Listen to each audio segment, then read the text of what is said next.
Hey everyone, this is Dre with Brothers United Leadership Development. We're here with our Build Black Wealth podcast, and I'm joined with the beautiful and lovely Michelle Lang Raymond of Acts on Stage. How are you? I'm good, thank you. Good to be here. I'm glad you could Thanks join for the us. invite. Yes, for sure. So we're going to jump right into these questions. This is going Okay, to be a conversation. Relax. I'm chill. It's all community. That's what's up.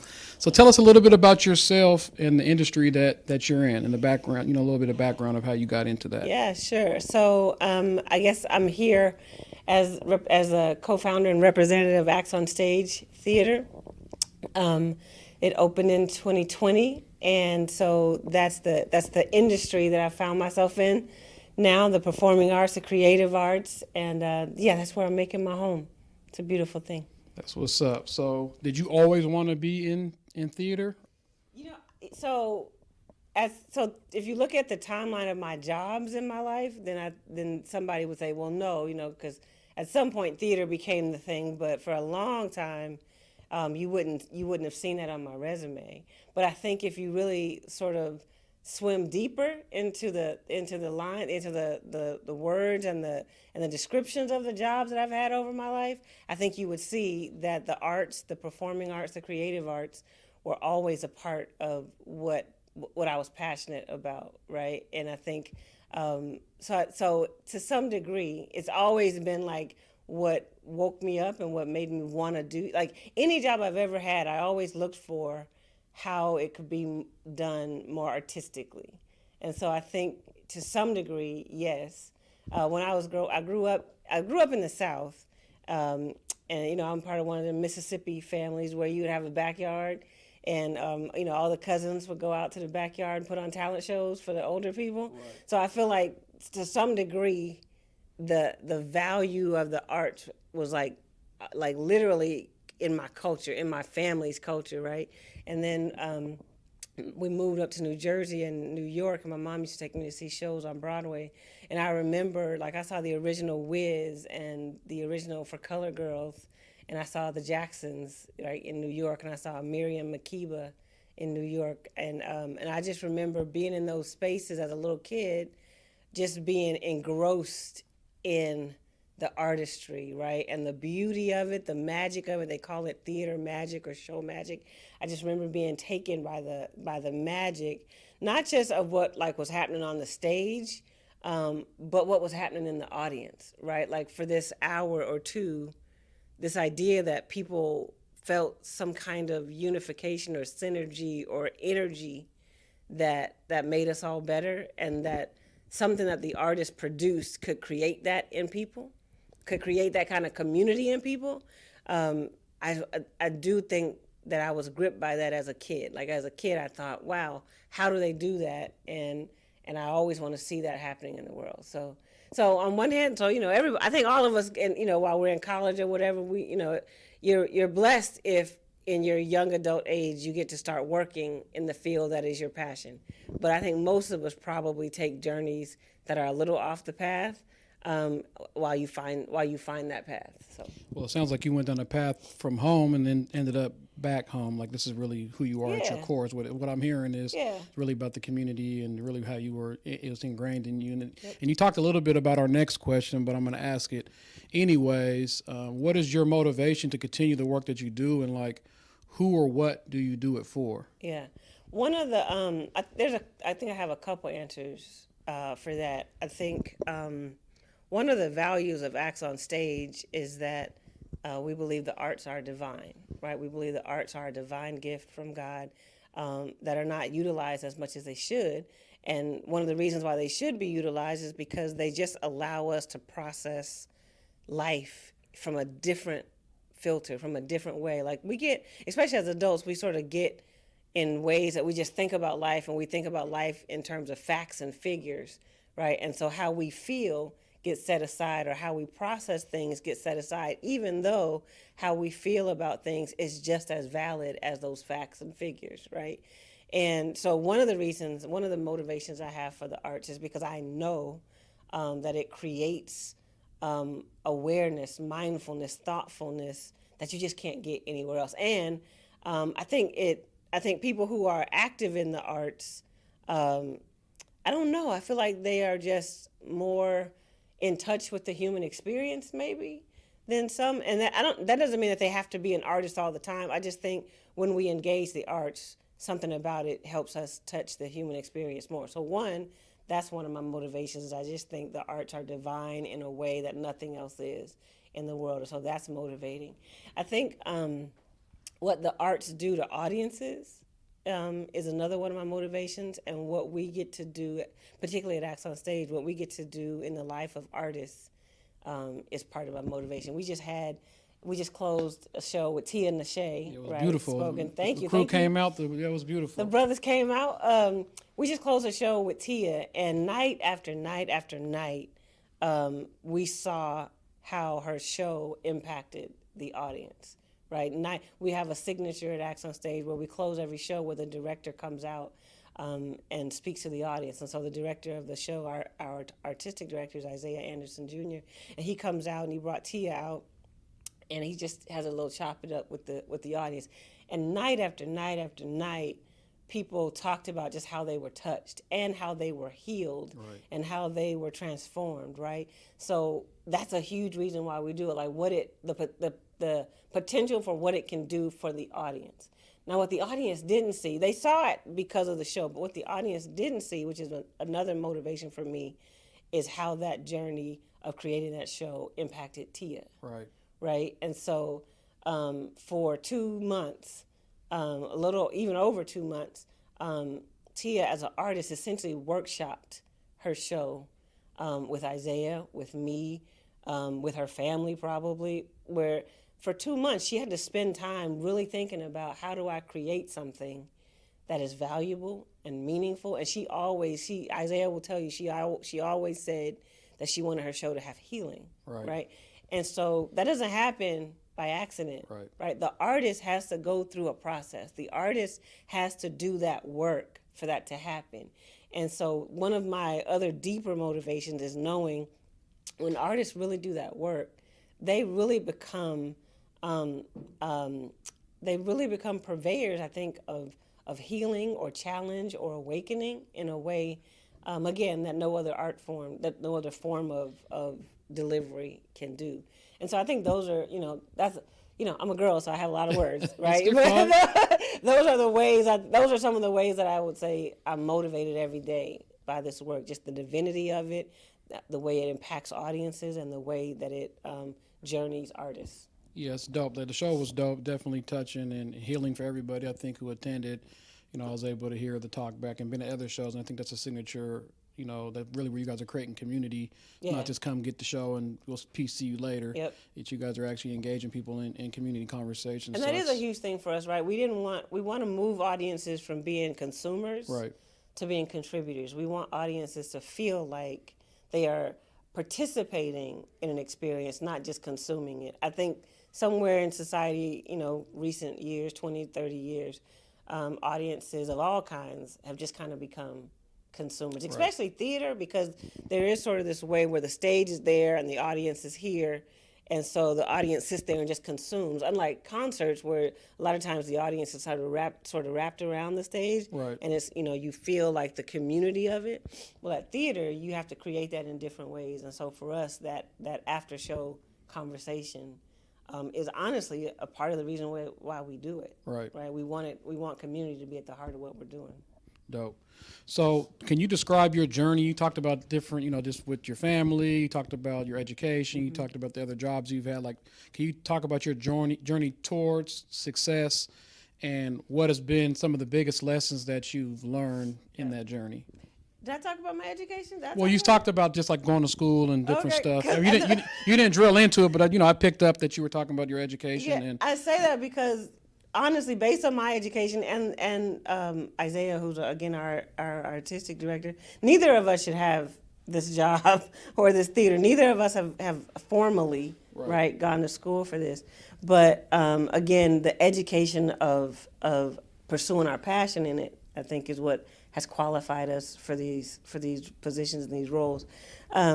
So So what was your question? I barely graduated high school, so you ain't got to explain to me. Well, So. I say that, honestly, I hope I say that as an inspiration Well, to part of people. education is just your journey as well. The way I look at it is like you talked about how you can connect the dots from the work that you were doing Yeah. and how you always centered what your passion is. So I look at that as part of your education. So my question was, what are some of your journeys towards success? Like, Yeah. talk a little bit about that, and then what are some of the biggest lessons that you've learned through that journey? Yeah. So the journey towards, so I think one of the things I feel like I have done well by accident or on purpose is no matter what job I had or had to have, right? I stayed close to my passion for this, right? And a lot of time, and that's not everybody's story. Right. And for some people doing that is harder than others, right? But even if I had a job, I remember one time I had a job at a appraisal company, like a property appraisal. I don't even know what it was. That's Right. how much I didn't care. But it was a job where they just appraise houses, right? Right. And this is real talk. My job was to take the pictures that the appraisers will go take of properties and make photocopies of the pictures. Right. So I just need you to like really process that, right? Take photocopies of pictures. That was my whole job. Right. And when I wasn't making photocopies of pictures, I was just answering phones and, being a switchboard, right? And I would take those copies, I would take those pictures and I would write story. When I would give them back to the appraiser, I would have written the story on the bottom of some of those copy sheets, right? Or I would take the pictures and I would frame them in different ways that was just a little bit more creative. And I don't know if that got on people's nerves or not. I don't know if they liked that or not. Right. But I had to do that for myself, Right. because I knew deep down I was an artist. And, I was raised a lot of times in the black church for a lot of part of my life. I was raised in black church. And so I didn't know to call myself an artist or creative for a long time, because for a long time, anytime that they would introduce me in church, they would say, well, here comes Michelle in her special way. And I was like, I don't know if that's good or bad. I don't know what that means. Like, in her special way feels like calling somebody interesting. Right. Right. And it was like, I don't know if that's good or bad. But whatever it was, I knew that I needed to put meaning to things. Right. And that's what it is to be an artist and to be a creative. And so even in jobs like the appraisal photocopier job, I found ways to just try to, exercise, right, that part of who I am. And so I feel like that's always been a huge part of how I've, lived out my life. Is like, even if I don't get to be all that I want to be, how can I always be exercising that part of myself that I know I am? Well, in Seattle, we got a saying is you can't stop the rain, right? You can't. The rain's coming. It's coming. Yeah, like so that's such a good way to say that, because that's true. You can't shut that off, right? And I think a lot of times people who find themselves wanting to do something or be something, and maybe it doesn't pay the bills the way they want it to, and they want to like lay it aside. But the truth is you can't. Like, you do got to pay the bills and you got to take care of your family and take care of yourself.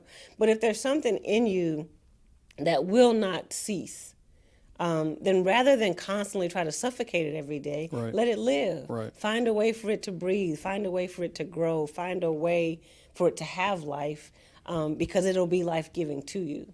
And so I just think that's just, I don't know if I had somebody say that to me early in my life. I think I did, actually.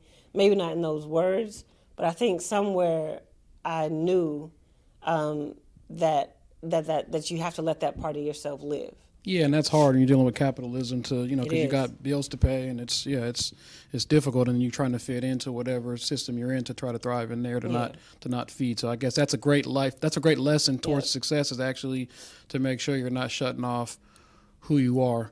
And with that, we're going to take a quick commercial break. We'll be back with the lovely Michelle Lang Raymond here in a second. Get informed about your rights as an employee working in the city of Seattle.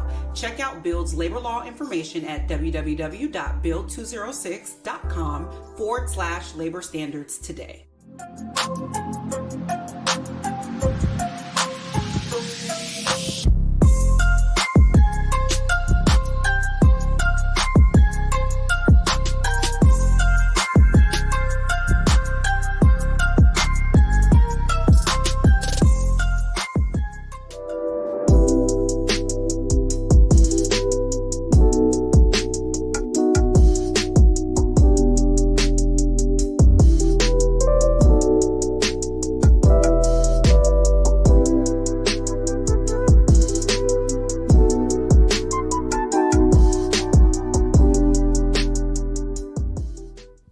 Welcome back to the Build Black Wealth podcast. We are here with the lovely Michelle Lang Raymond from Acts on Stage. I don't think I said this already, but we also part of our Build Black Wealth Incubator program. We invested $1,000 in 20 Black-led businesses and organizations, and Acts on Stage was an easy pick for us to invest those resources into. We received it easily. Yeah, we tried to make it real low barrier because when you try to navigate those applications and stuff, that sometimes they make it more difficult than what it has to be. I'm happy that you're able to join me. We're going to jump back in here. Yeah.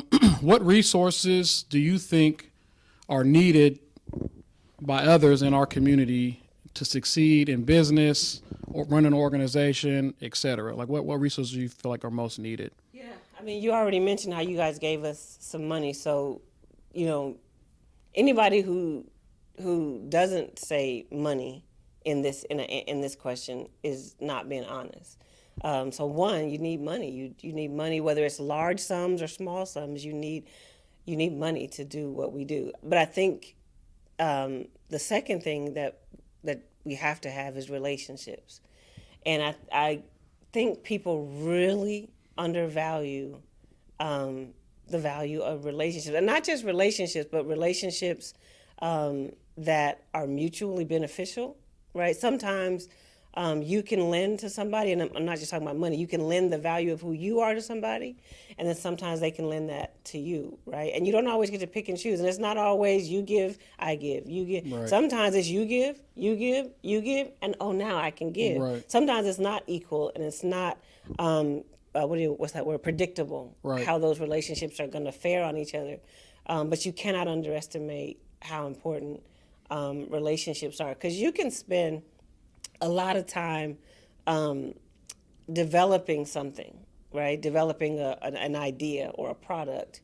And then when you're ready to put that product out to the public, nobody knows who you are. Right. And not only do they not know who you are, they don't care. Right. Because they don't, and I'm not saying that to be mean, real. But they don't know who you are, and they don't care about what you have to sell because they have no connection to you whatsoever. Sometimes, I know this for a fact, some people have supported Acts on Stage since day one, before we produced anything, simply because they have a relationship with me, or they have a relationship with Isaiah, or both of us. Right. And not just relationship to us, but to our work, right? And they committed to us just because of that. Right. They're like, I don't know what you're going to produce, but I know it's going to be worthwhile. Right. And so I think you can't underestimate how important those relationships are. And I know that's hard for people who are like introverts and who are like just want to go. I know a lot of particularly guys in music who just want to go to their basement, right? Or video gamers just want to be in their basement and create by themselves. Right. And then when they're ready, they want to like pop it out, on the world. And I'm like, that's not how it works. You have to have relationships, because I can only talk about myself so much. At some point, I'm going to need you, right, I hope, to be talking about me and my work too, right? And that's double what I can do by myself. So I think that is a resource that is really important. I think third, reputation, and that kind of goes along with relationship. Reputation is super important. Like, people need to know something positively reputable about you, whether that's you care about your community, whether that's you provide good services, whether that's you are on time and efficient, right, but your reputation does count as a resource. And I think so many times people want people to dismiss that. Like, it don't matter if you like me. It does, actually. Yeah. Right? Or even if they don't like you, they like your work, right? So reputation, I think, is super important. And then the last thing I think is a resource is opportunities to work your ideas, to work your product, right? When I still sing, but not as much as I used to. But I used to go to camps, right? And I would kind of work my songs out at camp, right? Before I would come back to Seattle and like record a whole CD. Back in the day, I know kids don't record CDs anymore. The 8-track. But right, before I would come back to Seattle and spend thousands of dollars on a CD, I would workshop my songs at camp just to make sure people liked them. I was like, Because I see so many, especially young artists, you know, they get a song idea, they got 10 songs, and they immediately jump and be like, I'm going to go to the studio and record a CD. And I'm like, for what? And they're like, what do you mean for what? I got good songs I want people to hear. Who? Right. Who's going to hear it? And who do you know is waiting on your stuff? And how do you know your stuff is good if you haven't taken opportunity to put it out there, test and the market, test it out, test the workshop market. that thing? And so I think those are resources, and those are I don't know, stepping points. I think you have to consider, no matter how great your product is, or your service is, or whatever is, you have to do that work. Yeah, and I want to spend a little bit of time before we jump to the next question and talk about the importance of relationships. That's a key foundational pillar of Brothers United Leadership Development. Like, we really rock with each other and really friends before anything else. In our community, talking about Build Black Wealth, we have a lot of wealth of knowledge, resources, and things like that. And a lot of times, a lot of resources that are coming out is very transactional. They're going to give you this to do that. There's not a lot of resources. So we try to reframe our resources or work with folks that give us resources and be transparent and say, hey, we're going to spend time building community, building relationships, because there's not a lot of resources. I feel like there needs to be more resources for that, just for what you're talking about. And then you can slow down and not get off the transactional and get into the work that's transformational, which is really about building those relationships, building that trust and that equity. Like you talked about the deposits and withdrawals, right? It's the same thing as anything else. If you're only giving deposits and no withdrawals, then your credit is out of whack, right? The account's out of whack.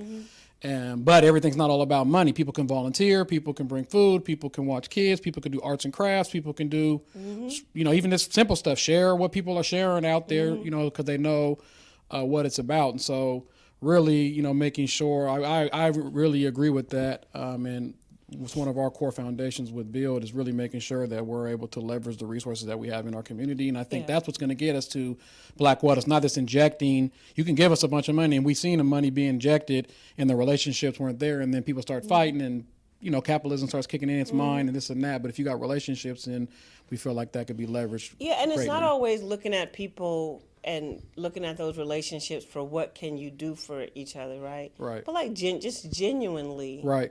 having relationship with people. One of our members said the action can be distraction. Yeah. We're trying to go out and do all this stuff. Really, we are the stuff. If we really sit down and build relationships and spend time and really care about each other and love on each other, the action's going to come organically. So sometimes we just like, they got us in this mind frame of, go get and then you got to do, or, solve these problems for this little bit or whatever. Yeah. And so we really are trying to change the narrative and try to push other people, because funders and stuff, they need people to do stuff. And if we tell them what we need, they're going to have to get in line. But as long as we're willing to do the dance, how they're having us dance, and it's going to be more difficult to change. So I agree with you. It's not building relationships to try to like, hey, I'm going to build a relationship with you to get what I can get. But it's ultimately transactions are going to come out of it, but they're going to be more transformational because I know who you are. Yep. I know what you're about. I know if something happens, or if I got to give you negative feedback, it's easier for me to give you negative feedback If because we're we have in equity in that relationship right, instead of it getting all funky, right? Right. Because funky stuff's going to happen. We when was this? I don't forget what month it was, but my husband and I met a couple at an event, and I won't say I know all the Black people in Seattle, but I know a lot of them, right? But so we were at this event and we saw this couple who I was like, I've never seen them before, and we ended up sitting next to them and just really being nice, right? Just striking up relationships, striking up a conversation. Come to find out that they had just moved here. I want to say maybe 6 months prior, and so they didn't have relationships yet. So the longer, the more we found out about how new they were to this area, we were like, oh, well, give us your number. Take our number. We'll tell you. We'll tell you where you can find this and where you can find that, and da da da. And so we just were like just being relational, right? We were just like, they're new. We know how it feels to be new people in a new city. Right. So let's just try to be relational in a way that is just good for them. That we don't know them. We don't know even if there is anything that it could be transactional. We're really just going to be relational, right? And so we ended up sparking a friendship with this couple, and then a couple months later, I invited them to come see the Teen Summer Musical. And when they came to see the Teen Summer Musical, they were just so blown away. The husband probably more than the wife, which is saying a lot. They were just so blown away by not just the show, but being in the room with all the people and just all of it. Right. And so at the end of that, they called me after, and said, hey, do you guys, throw a party or anything for the cast? We want to help you with that. Right. Like we want to extend our home to you, and we want to help you. We actually want to throw the party. We want to host it. Y'all just bring the kids. When I tell you that this house was amazing, and when I tell you that they hosted from top to bottom, food and decorations and so many things, Right. way more than we could have done on Right. our own for the kids, right? And that came just because we met them. We were relational with no agenda. We were relational just to say, you are new and we want to connect. You right? were being transformational. You were trying to There transformational. it is, right? On there, yeah. And a lot of times people are like, well, I don't really give myself to people. I don't really give that much energy to people if I don't know if we're going in the same direction. Well, you won't know until you try. Or even if you're just genuinely invested in building your community in ways that have nothing to do with transactions. Right. That's real. Thank you for sharing that story. That's beautiful. As an entrepreneur, what is one tip or trick that you've learned that has helped you succeed? So I'm really afraid of the word entrepreneur. If you had asked me 10 years ago, 20 years ago especially, if I wanted to be an entrepreneur, I would have said absolutely not. I like somebody else being responsible for my check. I like somebody else being responsible for my benefits. I like the security of that, even though I know now in my maturing that that's not guaranteed either. Any day now, somebody could come in the room and you don't have that security. But I would have said 15, years ago, there's no way. I don't want that. And so I get timid really when people call me an entrepreneur because I still have some of that. In my Socialization. You've been socialized. I have, yeah. and I don't. I think some of that is even being a woman, right? Being a woman of color, and other things, right? Just other ways that entrepreneur just sounds like you have to have it together, right? To do that, and you have to know what you're doing, and you have to know how it all works out, and you have to, right? And so so one of the things I would say to that I've learned is you don't have to know it all. Right. You just have to be committed to whatever you're committing to, right? That it needs to wake you up in the morning, and that something other than the work or the money or even the recognition you get has to motivate you, right? Because there are days, I feel all emotional. There are days when the product and the money and even the recognition is not enough. Right. There are days. Sorry. That's real. No, that's real. There are days when you're like, it is not worth it. This is not worth it. Right. Especially we're in theater, so like we do shows like every 3 months, right? And so in between those shows, there are days where you're like, who thought this was a good idea? Right. This is terrible, right?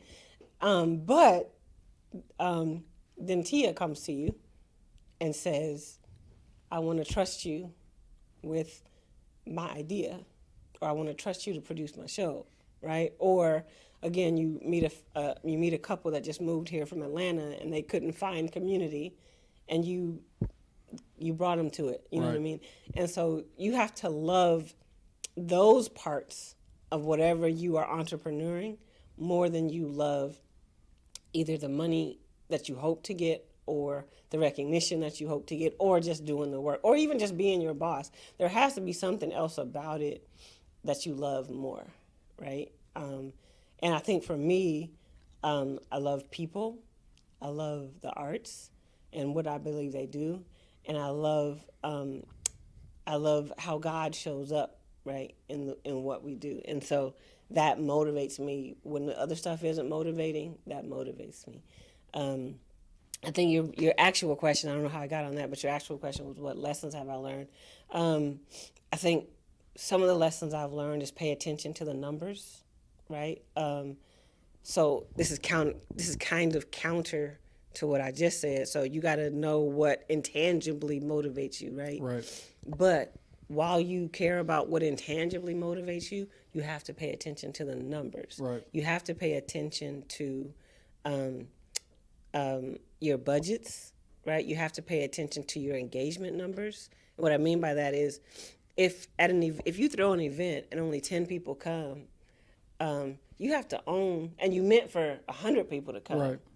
You have to own only 10 people came, and you have to figure out why. Right. The numbers don't lie, right? On the other side too, if you threw an event and you expected 100 people to come, but 800 people came, that number don't lie either. Right. And you need to ask yourself, why was that so successful? Why did that work? And you have to ask yourself also, why didn't something work? We did the Teen Summer Musical a few months ago, and those numbers were not as good as I wanted them to be. And as the thing about Teen Summer Musical is like warm and fuzzy. Right. Like everybody feels good about Teen Summer Musical. Like when you go and you see these kids performing and you see what's going on and you have, that debrief afterwards, it's all good. It's all wonderful. But I have to look at that number too. That Right. number was not right, or that number was not the goal. Why not? Right. And you have to be honest about that. On the flip side, you look at Tia's show, and it was more than we expected. Right. Okay, we got to look at that number. What did we do right? What worked that we want to do again? And so I think one of the things I'm learning as an entrepreneur is you got to pay attention to the numbers. All the other things I said, relationships, reputation, good product, good service, all that stuff matters. But the thing that I'm learning most about the business of entrepreneurship is you got to pay attention to the numbers. The numbers do not lie. Yeah, I would agree. The administrative pieces, that's looking at the data, process improvement, budgets, taxes, making sure you're crossing T's and dotting your I's.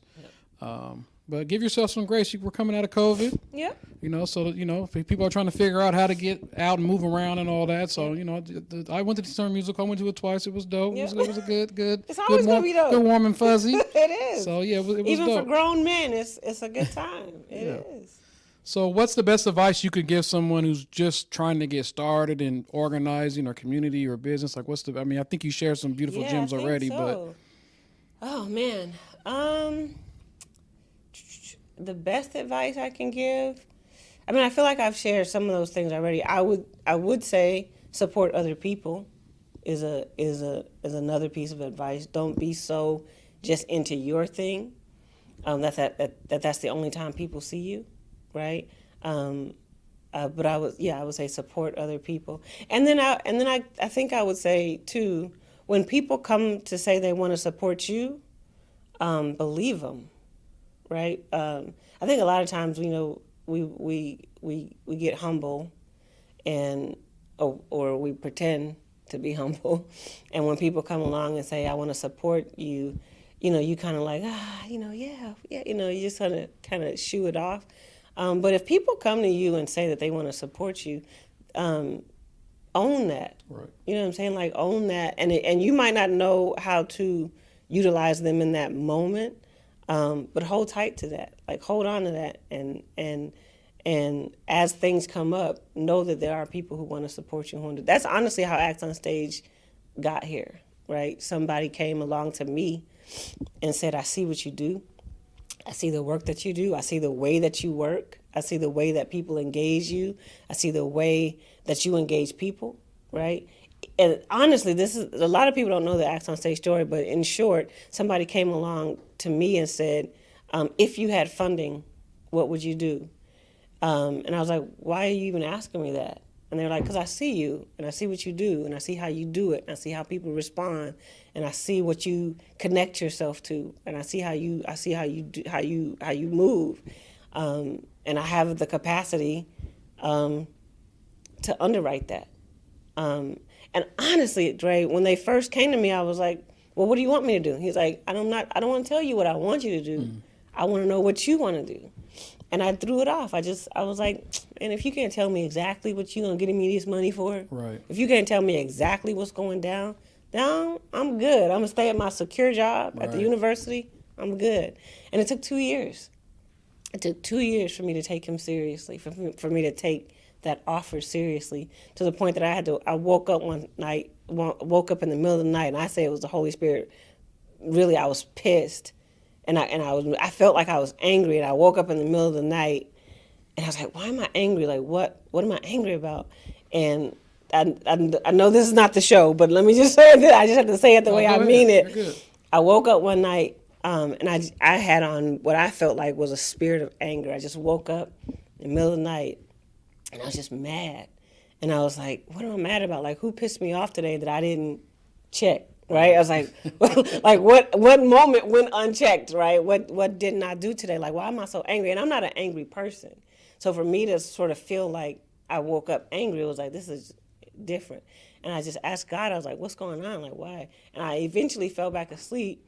And when I woke back up later that same morning, I know it was the Holy Spirit said to me, you have known what you want to do your whole life. You have known what your dream job is your whole life. And I was like, absolutely. And I even said what that job was, and it was to be a founder and executive director of a theater. And I was like, okay. And the Holy Spirit to me said, so why, when I sent somebody to help you, do you keep telling them you don't know when you do know? Right. And I literally got on my phone right that second. And I called the person who had been chasing me for 2 years. I called that person. I said, I'm so sorry.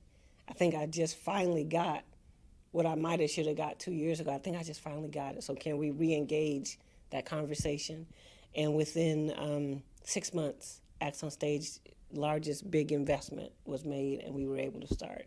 And so I would just say to people, I don't even know what the question was. I just feel like that was important to share. I just feel like when people come along and say they believe in you and they want to support you, believe in that. Right. That's not, people don't have to do that. The same way nobody has to follow you on Instagram. Right. Believe that. If somebody does, believe that. Right. So before we end, I want you to share how folks can get in contact with you and the amazing work you're doing at Acts on Stage. We're definitely got it in the description, but as you know, with theater and everything else, people connect and receive information different ways. So I want you to have an opportunity to share that. Absolutely. The simplest way is to go to our website, actsonstage.com, ACTS onstage.com, and then you can find all of our other socials. We're on Instagram, Facebook, YouTube. We're on Twitter, but we don't really tweet that much. Twitter's falling apart now by an entrepreneur. I was going to say, I don't even think I want that Twitter life at this point.